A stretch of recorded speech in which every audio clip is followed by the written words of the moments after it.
En el pasaje bíblico de Mateo 7 verso 23, encontramos las enigmáticas palabras de Jesús: «Nunca os conocí, apartaos de mí, los que hacéis iniquidad». Esta declaración plantea interrogantes sobre lo que Jesús quiso transmitir con esas palabras impactantes. Al observarlo con detenimiento, vemos que hay un significado profundo en este mensaje. En su famoso discurso, el Sermón del Monte, Jesús dirigió su enseñanza a los corazones de sus oyentes, siendo sus discípulos el público principal. Curiosamente, el Señor, que lo sabe todo, parece reconocer que existe un tipo de conocimiento que va más allá del intelectual. Y si estás disfrutando de este contenido, no olvides suscribirte al canal y activar la campanita para recibir todas nuestras actualizaciones. De esta forma no te perderás ninguno de nuestros próximos vídeos. Ahora sigamos con lo que preparamos para ti. Se refiere al conocimiento relacionado con las relaciones personales. El sermón culmina con una advertencia vital sobre la verdadera fe, señalando la existencia de falsos profetas cristianos. Jesús nos advierte sobre estos falsos profetas, que aparentan ser ovejas, pero internamente son lobos rapaces. Mateo 7 verso 15. Pueden usar un lenguaje religioso y mostrar un poder aparente, pero no están verdaderamente conectados con el Señor. Esta distinción es crucial, ya que revela que la verdadera conexión con Dios va más allá de las apariencias. La esencia del asunto no reside solo en nuestro conocimiento de Dios, sino en que Dios nos conozca. El pasaje subraya que ser conocido por Dios es el factor determinante. Aquellos que siguen la voluntad de Dios y son reconocidos por Él serán bienvenidos en el reino de los cielos. Aquí, vemos el énfasis en la reciprocidad de la relación. Pablo también trata este concepto, sosteniendo que quien ama a Dios es conocido por Él. La analogía del pastor y sus ovejas destaca esta relación íntima. Jesús se presenta como el buen pastor, que conoce a sus ovejas y es conocido por ellas. Esta interacción personal va más allá de la superficialidad y demuestra una verdadera conexión espiritual. Las palabras sombrías, «nunca os conocí», resuenan con profundidad. Jesús no las dice por falta de conocimiento, sino debido al contenido de los corazones de aquellos a quienes se dirige. La iniquidad, el alejamiento de la voluntad divina, es lo que separa a estos individuos de Jesús. La cita de Isaías sobre hipocresía resuena, describiendo a aquellos que se acercan con palabras, pero están lejos de corazón. El grupo al que Jesús se refiere, los hacedores de iniquidad, son los falsos cristianos y maestros. Son comparados con los perros, los impíos e inmundos, destacando su desconexión espiritual. El fragmento final del pasaje enfatiza su alejamiento de la verdadera relación con Dios, utilizando un lenguaje contundente para enfatizar su separación. El alcance de aquellos que enfrentan el juicio incluye a los inmorales, los pervertidos, los agresores, los adúlteros, los asesinos, los idólatras y aquellos que abrazan la falsedad. Jesús advierte con severidad que llegará un día en el que dirá a un grupo de practicantes religiosos: «Nunca os conocí». Es importante subrayar que Dios no se complace en condenar a las personas al infierno. En 2 Pedro 3 verso 9, se nos recuerda que la paciencia del Señor no es una señal de debilidad, sino un testimonio de su deseo de que todos se arrepientan.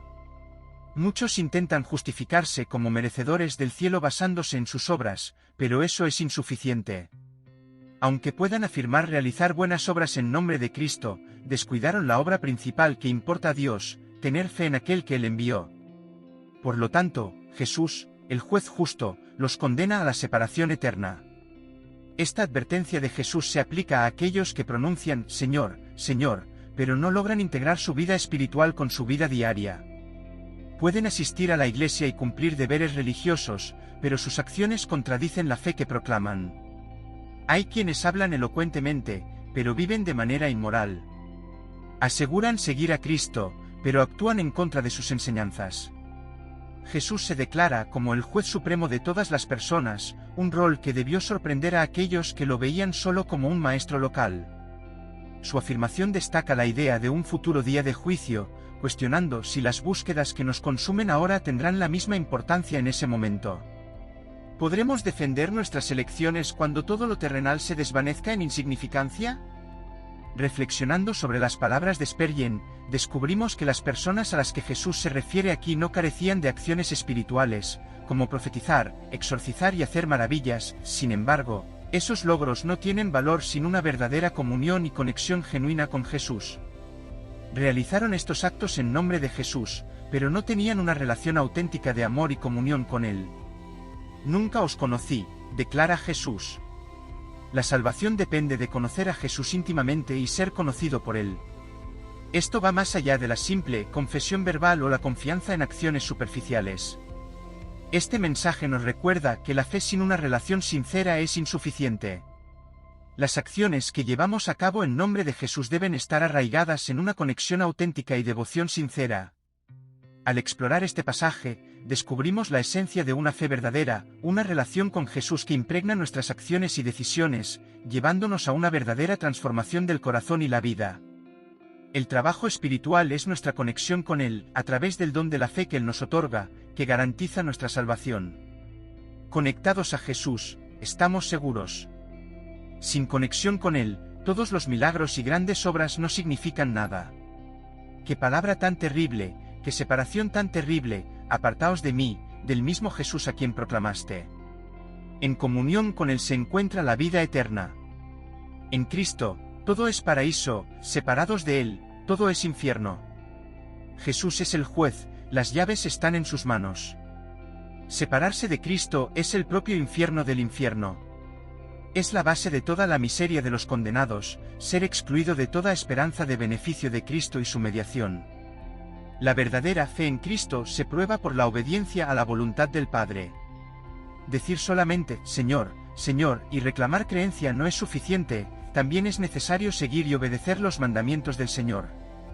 Es posible aprender un léxico religioso, memorizar versículos bíblicos y himnos, pero aún fallar en seguir la voluntad de Dios.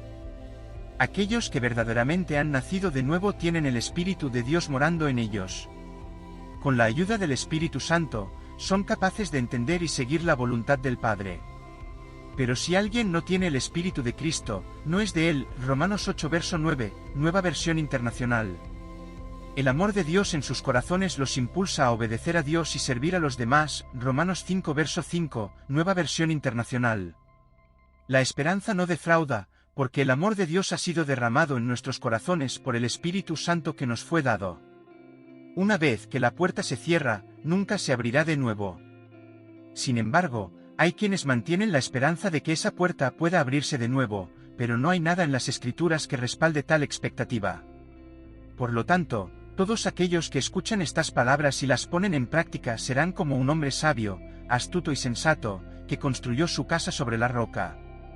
Y entonces llovió, y las inundaciones llegaron, y las corrientes azotaron, y los vientos soplaron y golpearon esa casa.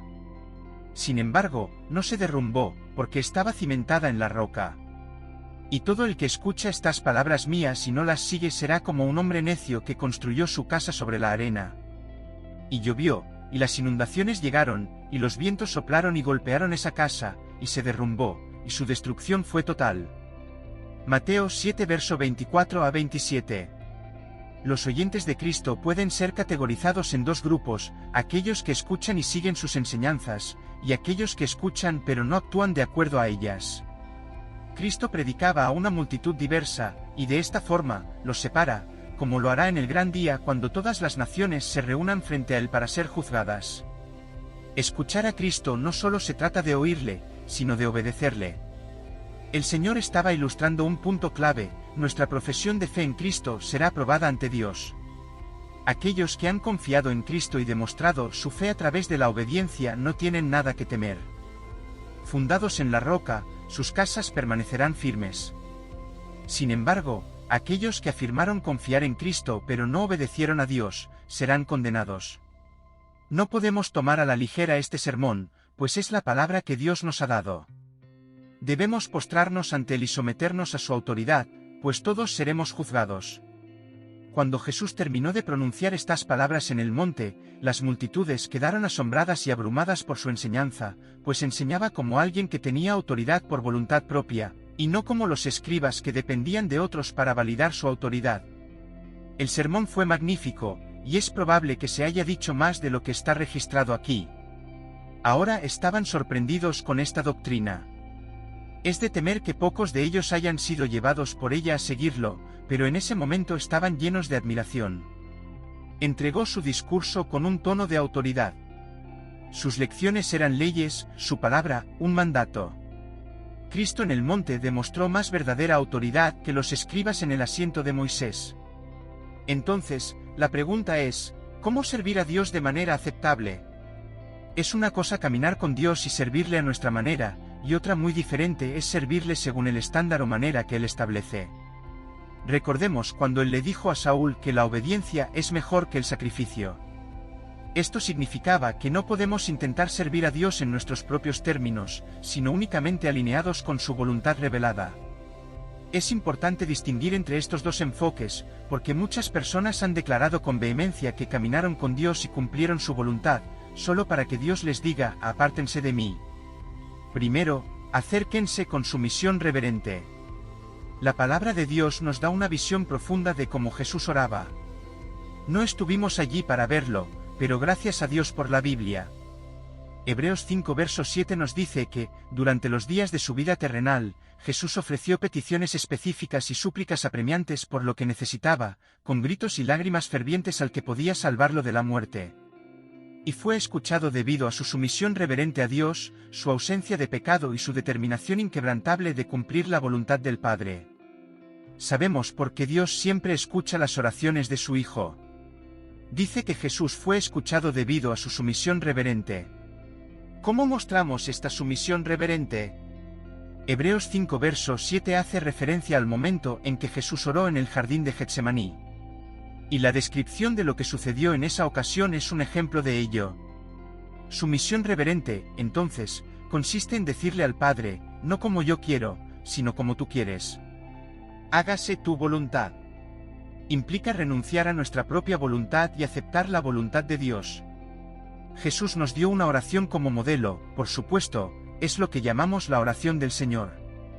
En esa oración, incluyó este principio. Nos enseñó a orar, venga tu reino, hágase tu voluntad, así en la tierra como en el cielo. Cuando te acercas a Dios, necesitas decir, hágase tu voluntad. Estas palabras simples significan que estás diciendo, si mi voluntad no está alineada con la tuya, entonces dejo de lado mi voluntad.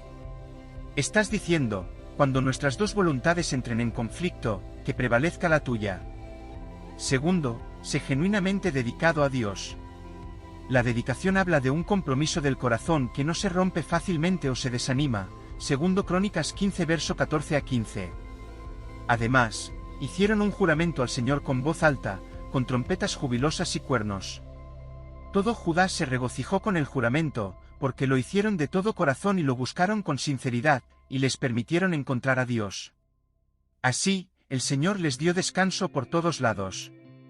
Es esencial observar que obtuvieron descanso tras una dedicación genuina a Dios. De la misma manera, podemos encontrar verdadero descanso cuando elegimos ser sinceramente dedicados a Dios. Cuando estamos verdaderamente comprometidos con Dios, disfrutamos naturalmente de su protección, y ese compromiso total del corazón le agrada. Al ser verdaderamente dedicados, es natural portar su presencia, y por lo tanto, ser testigos de sus manifestaciones sobrenaturales. La verdad es que algunas personas que son llamadas por el nombre de Dios, por estar frecuentemente en su casa, tienen corazones muy alejados del Dios vivo. En tercer lugar, debemos ser sacrificados en nuestro caminar y trabajo con Dios.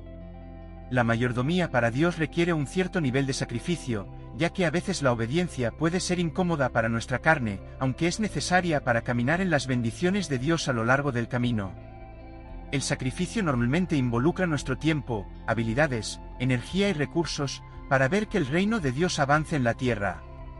Daniel viene a la mente cuando hablamos de este tipo de sacrificio. Dejó su cómoda posición como uno de los principales consejeros del rey y arriesgó su vida solo para seguir dedicado a Dios en oración. Desafió la orden del rey porque estaba dispuesto a sacrificarlo todo por el placer del rey a quien servía.